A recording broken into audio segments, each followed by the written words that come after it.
Hello दोस्तों। आज मैं सामान्य हिंदी टॉपिक लेके आया हूँ जो बिहार सिविल कोड के लिए सेट नंबर 1 है। देखिए दोस्तों, शुरू करते हैं पहले क्वेश्चन से। पहला क्वेश्चन देखिए क्या कहता है। शब्दों में विद्यमान अर्थ का ज्ञान कराने वाला बौद्धिक व्यापार कहलाता है। क्या कहलाता है दोस्तों? तो ये कहलाता है शब्द शक्ति। ये शब्द शक्ति कहलाता है। नेक्स्ट क्वेश्चन, नयन में कौन सी संधि है? तो नयन में आयादी संधि है दोस्तों, याद कर लीजिएगा। अलंकार का वह प्रकार जहाँ प्रसिद्ध उपमान को उपमेय बना दिया जाता है क्या कहलाता है? तो ये कहलाता है दोस्तों प्रतीप। क्या कहलाता है? प्रतीप। नेक्स्ट क्वेश्चन देखिए चौथा, वंशरथ। वंशरथ क्या है? तो वंशरथ वर्णिक छंद है। वर्णिक छंद, वंशरथ वर्णिक छंद है दोस्तों, याद कर दीजिएगा। निम्नलिखित पंक्तियों में से कौन सा अलंकार बैन शून्य जब पे मधुर तब ते शून्य न बने बैन? तो इसका हो जाएगा दोस्तों 5 का, इसका विरोधाभास में चला जाएगा दोस्तों। ये विरोधाभास हो गया। नेक्स्ट 6 नंबर दोस्तों देख लीजिए। 6 नंबर, कलेजा ठंडा होने मुहावरे का अर्थ क्या है? कलेजा ठंडा होना मतलब संतोष होना। कलेजा ठंडा होना, संतोष होना। 7वां नंबर क्वेश्चन देखिए दोस्तों, मधुर मधुर मेरे दीपक जल जिसमें कौन सा अलंकार है? तो मधुर मधुर मेरे दीपक जल, तो इसमें दोस्तों हो जाएगा अनुप्रास। अनुप्रास अलंकार। पदक्रम की दृष्टि से निम्नलिखित में से कौन सा वाक्य शुद्ध है? तो पदक्रम की दृष्टि से निम्नलिखित में से कौन सा वाक्य शुद्ध है? तो पानी से भरा एक गिलास लाओ, ये सबसे उपयुक्त है दोस्तों। बी नंबर, ये राइट आंसर। नेक्स्ट देखिए, निम्नलिखित पंक्तियों में कौन सा अलंकार है? मानो भाई धन धन अंतर दामिनी धन दामिनी दामिनी धन अंतर शोभित हरिब्रज भामिनी। तो इसमें दोस्तों हो जाएगा आपका उत्प्रेक्षा अलंकार। उत्प्रेक्षा अलंकार हो जाएगा दोस्तों, क्योंकि देखिए यहाँ भी आया हुआ है धन, यहाँ भी आया हुआ है धन, और यहाँ भी आया। जहाँ एक ही शब्द अलग अलग अर्थ में आता हो तो उसे उत्प्रेक्षा अलंकार कहते हैं दोस्तों। नेक्स्ट क्वेश्चन देख लीजिए। प्रथम पाली में पूछा गया क्वेश्चन दोस्तों, इसमें सभी प्रकार के हैं क्वेश्चन हैं। विपरीतार्थक शब्द, एक शब्द के अनेक शब्द दोस्तों, मुहावरे, लोकोक्ति, संज्ञा, सर्वनाम, क्रिया, विशेषण, संधि विच्छेद सब है दोस्तों। ये फाइनली सिविल कोड के लिए ही है प्रॉपर में। तो चलिए दोस्तों नेक्स्ट क्वेश्चन 10 नंबर बताते हैं। नेक्स्ट क्वेश्चन दोस्तों 10 नंबर देखिए, इनमें से कौन सा वाक्य अशुद्ध है? तो इनमें से अशुद्ध को चयन कीजिए। यह हमारा घर है, हाथी बहुत मोटी है, गोपाल ने नया कपड़ा खरीदा, राजू की माँ बहुत दुखी है। यह मेरा घर है, यह शुद्ध है दोस्तों। गोपाल ने नया कपड़ा खरीदा, ये भी शुद्ध है। राजू की माँ बहुत बीमार है, ये भी शुद्ध है। लेकिन हाथी बहुत मोटी है, हाथी ये पुरुष आ गया, ये मोटी स्त्री आ गया, तो इसे नहीं होता दोस्तों। तो ये मुझे अशुद्ध बोला, तो अशुद्ध में बी को लोग किया जाए दोस्तों। नेक्स्ट क्वेश्चन देखिए, गद्यांश। गद्यांश से ही क्वेश्चन आ सकते हैं दोस्तों। देखिए, मनुष्य एक सामाजिक प्राणी है, इसका धर्म कि वह स्वयं स्वयं जिए, दूसरों को भी जीने दे। वह अपने सुख दुख के साथ दूसरों के सुख दुख की ओर भी ध्यान दे, अपने स्वार्थ को छोड़कर दूसरे के हित को भी सोचे। तो एग्जाम में दोस्तों पूरा गद्यांश नहीं, शुरुआत में नहीं पढ़ना चाहिए, पहले उसके क्वेश्चन जाना चाहिए क्या पूछ रहा है, किस भाव में पूछ रहा है दोस्तों। इसके क्वेश्चन देख लीजिए। सुख दुख में कौन सा समास है? तो सुख और दुख में दोस्तों, सुख दुख में देख लीजिए द्वंद्व समास है दोस्तों। सुख दुख में द्वंद्व समास। नेक्स्ट चलिए मिलते हैं दोस्तों नेक्स्ट क्वेश्चन में। थोड़ी चीनी चाय में डाल दीजिए, किस विशेषण का उदाहरण है? थोड़ी चीनी चाय में डाल दीजिए, तो यह दोस्तों थोड़ी बोल रहा है, तो यह परिणाम बता रहा है दोस्तों, तो यह परिणामवाचक विशेषण हो जाएगा। क्या होगा? परिणामवाचक विशेषण। नेक्स्ट 13 नंबर क्वेश्चन देखिए, इनमें से कौन सा वाक्य अशुद्ध है?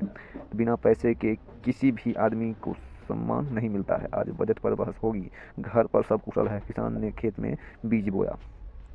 इस सब में दोस्तों अशुद्ध को चयन करना है, तो मेरा अशुद्ध मिल गया सी नंबर, घर पर सब कुशल है।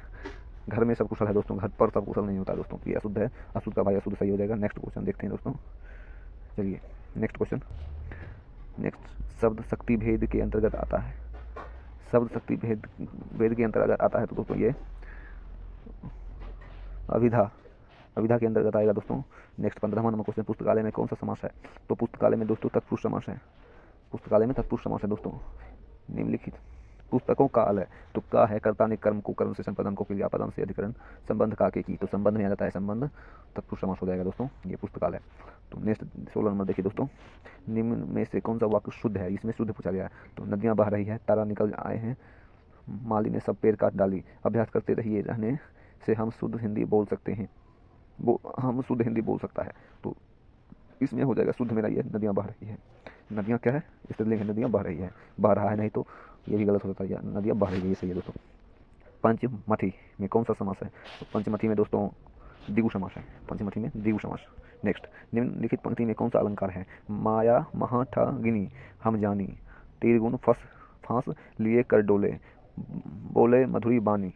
तो इसमें दोस्तों हो जाएगा सलेस अलंकार। कौन सा अलंकार? सलेस अलंकार।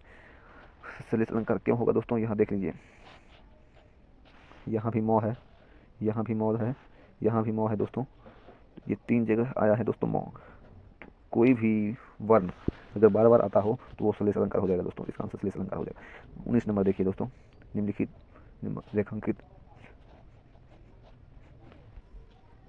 रेखांकित शब्द में कौन सा पद बंद है? उत्तर से दक्षिण एक लंबा रास्ता जाता है। तो 19 का देख लीजिए दोस्तों, उत्तर से दक्षिण एक लंबा रास्ता जाता है, यह क्रिया हो जाएगा दोस्तों। क्या हो जाएगा? क्रिया। यह क्रिया विशेषण पदबंध है, क्योंकि उत्तर से दक्षिण एक लंबा रास्ता जाता है, तो क्रिया दिखा रहा है दोस्तों, एक लंबा रास्ता क्रिया दिखा रहा है, तो क्रिया विशेषण पदबंध हो जाएगा। नेक्स्ट 20 नंबर देखते हैं दोस्तों, माया दीपक नर पतंग भ्रमी भ्रमी इवो परत में कौन सा अलंकार है दोस्तों? इसमें देखते हैं, इसमें दोस्तों माया दीपक नर पतंग भरमी भरमी इवो परत में अलंकार रूपक अलंकार हो जाएगा दोस्तों, रूपक अलंकार देख लीजिए। नेक्स्ट 21 नंबर, निम्नलिखित में से कौन सा काव्य का गुण नहीं है? प्रसाद गुण, औज गुण, माधुर्य गुण, छंद गुण। तो इसमें नहीं है पूछ रहा है, निगेटिव पूछ रहा है दोस्तों, तो छंद नहीं है, बाकी सब प्रसाद, औज, मधुरी ये तीनों है, लेकिन छंद नहीं है। नेक्स्ट देखिए 22 नंबर दिखाता हूँ आपको, इनमें कृत्यवाच्य से संबंधित वाक्य कौन सा है? 22 का देख लीजिए दोस्तों, इनमें कृत्यवाच्य से संबंधित वाक्य कौन सा है? इसमें कृत्यवाच्य से संबंधित भारत ने एक नया उपग्रह छोड़ा, ये सी नंबर हो जाएगा, भारत ने एक नया उपग्रह छोड़ा, तो 22 का सी हो जाएगा दोस्तों। नेक्स्ट 23 नंबर देखते हैं, 23 क्या कहता है दोस्तों, अर्थ के आधार पर वाक्य के कितने भेद होते हैं? तो अर्थ के आधार पर वाक्य के 8 भेद होते हैं दोस्तों, अर्थ के आधार पर वाक्य के 8 भेद होते हैं। नेक्स्ट देखिए 24, निश्चल शब्द का संधि विच्छेद क्या है? निश्चल शब्द का संधि विच्छेद दोस्तों निह जोड़ छल, निस देखिए यहाँ पे जो है निस आ गया दोस्तों, देखिए आधा सौ आ गया, इसको आधा सौ ऐसे लिखेंगे, हलंत नीचे देंगे छल, ये हलंत का यहाँ विसर्ग हो गया, तो ये विसर्ग संधि हो जाएगा दोस्तों, निह विसर्ग जमा छल मतलब निश्चल। तो डी नंबर यहाँ 24 का निश्चल छल। मोहन ने कहा कि मैं खेलूंगा, मोहन ने कहा कि मैं खेलूंगा, उक्त वाक्य में करता है, उक्त वाक्य में करता कौन है? तो 25 का देख लीजिए दोस्तों, मोहन ने कहा कि मैं खेलूंगा, कौन खेल रहा है? तो मोहन, मोहन क्या कर रहा है? मोहन क्या कर रहा है? मोहन करता है, मोहन खेल रहा है, तो मोहन कर रहा है, मोहन करता है, तो मोहन आंसर हो जाएगा दोस्तों 25 का ये। नेक्स्ट छंद शास्त्र, छंद शास्त्र में 3 वर्णों के समूह को क्या कहा जाता है? छंद शास्त्र में 3 वर्णों के समूह को गण कहा जाता है। क्या कहा जाता है दोस्तों? गण। गण मेरा राइट आंसर हो जाएगा दोस्तों। नेक्स्ट चलिए 27 नंबर देखते हैं क्या कह रहा है दोस्तों। तो 27 नंबर, वाक्य रसात्मक काव्यम किसकी परिभाषा है? वाक्य रसात्मक काव्यम किसकी परिभाषा है दोस्तों? आचार्य विश्वनाथ की। किसकी? तो आचार्य विश्वनाथ की दोस्तों। नेक्स्ट देखिए दोस्तों 28 नंबर क्वेश्चन क्या कह रहा है,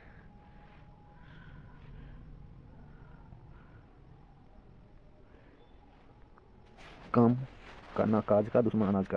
तो दोस्तों देख लीजिए, काम का ना काज का दुश्मन अनाज का, इसमें लोकोक्ति का अर्थ होगा डैश, इसमें लोकोक्ति का अर्थ होगा दोस्तों दूसरों पर बोझ बनकर रहना। क्या है? दूसरों पर बोझ बनकर रहना, क्योंकि काम का ना काज का, गाँव देहात में बोलते नहीं है काम का ना काज का दुश्मन अनाज का, खाली घर में रहता है, सोए रहता है, खेलते रहता है, तो दूसरों के ऊपर बोझ बनकर रहना दोस्तों। चलिए नेक्स्ट, अलंकार के कितने भेद होते हैं? तो अलंकार के दोस्तों 3 भेद होते हैं। अलंकार के कितने भेद होते हैं? अलंकार के 3 भेद होते हैं। नेक्स्ट क्वेश्चन देखिए, बंसर्दी चंद्रिका चादर ओढ़े में कौन सा अलंकार है? तो क्या कहता है दोस्तों? 30 नंबर देख लीजिए, बंसर्दी चंद्रिका चादर ओढ़े में कौन सा अलंकार है? तो इसमें क्या है दोस्तों? इसमें रूपक अलंकार है। क्या है? रूपक अलंकार। तो दोस्तों आज का क्लास इतना ही, 30 क्वेश्चन कर लिए दोस्तों, देख लीजिए 30 क्वेश्चन डील कर लिए हिंदी में, और ये बिहार सिविल कोड 2026 एग्जाम के लिए फर्स्ट पहला सेट है, और ऐसा 15-20 सेट है दोस्तों, इसमें से क्वेश्चन 90% आएगा ही आएगा दोस्तों, क्योंकि इससे 2012 में जो एग्ज़ाम हुआ था 13 में जो है उसी का PYQ दोस्तों ये दिया हुआ है, और इसमें आप लोग अच्छे से मेहनत कीजिए दोस्तों, सीट एक फिक्स कीजिए, किसी के बहकावे में नहीं आना है दोस्तों, और कड़ी मेहनत करनी है दोस्तों। यही सेट फिक्स और फिक्स 30 में 12-14 मिलने का चांस है दोस्तों, क्योंकि इसमें संधि विच्छेद, समास, विग्रह, विशेषण, क्रिया विशेषण, कर्ता, कर्म, क्रिया, अनेक अर्थ के एक अर्थ शब्द, विपरीतार्थक शब्द, विलोम शब्द दोस्तों, संधि विच्छेद और मुहावरा, लोकोक्ति, गद्यांश, पद्यांश, अनेक प्रकार के जो भी हिंदी व्याकरण है पूरा डिटेल में दोस्तों दिया हुआ है। तो ये आप 1 से 20 सेट तक अगर आप कर लिए, आपके पास कुछ समय अभी नहीं है दोस्तों, बहुत ही कम समय बचा हुआ है, तो इसमें जो कर सकते हिंदी में दोस्तों। हिंदी वर्णमाला, संपूर्ण हिंदी वर्णमाला मैं इस 30 क्वेश्चन में डाल दिया हूँ मिक्सिंग करके, जो 2 क्वेश्चन 3 क्वेश्चन सब टॉपिक से है दोस्तों। तो ये जरूर देख लें और इसको प्रैक्टिस करें दोस्तों। ये सेट नंबर 1 है। नेक्स्ट टाइम चैनल को सब्सक्राइब करें, लाइक करें, कमेंट करें, ताकि स्टेप नंबर जब 2 आएगा तो आप लोग को नोटिफिकेशन पहले मिल जाएगा दोस्तों। मिलते हैं अगली वीडियो में, तब तक धन्यवाद। Be safe, be alert.